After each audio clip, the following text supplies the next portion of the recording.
This is going to be lot 28, choice lot between 11-2 and 11-3 Tamworth Gilts. Their pedigree is going to read that much better. Slingshot. Interesting opportunity here, and like I said, I had an opportunity a couple weeks ago to come through and look at these early. Obviously, Sam just lives around the roundabout from me, so I stop in when I get a free minute now and again. I had both of these gilts on my list, and I didn't know at the time that they were going to be offered as a choice lot.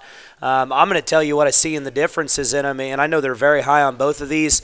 I would guess, and I don't know this, but I would guess whichever one's not picked is probably going to end up in either Macy or Samson Showstring.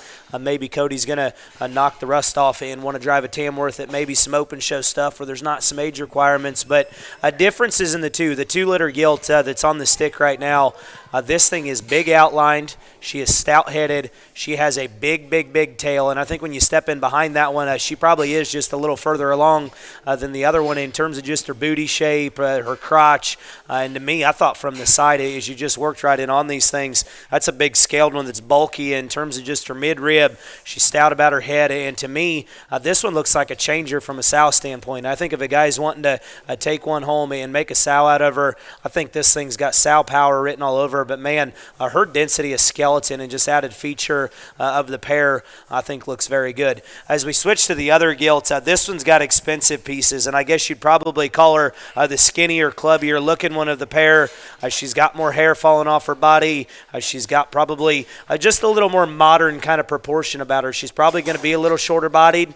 She's probably going to be a little flashier from the side, and she's probably going to be just a little bit more unique in terms of just her presence than what the other one is. If you like them bulkier and denser and sowier, you're probably going to migrate towards the 2.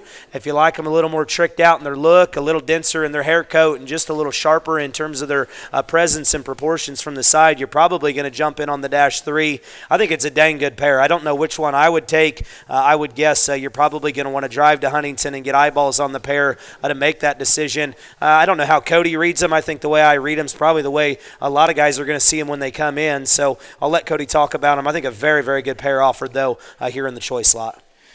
Yeah, so interesting pair of gilts, and to throw a little bit out there about their pedigree, because I think that's awfully neat.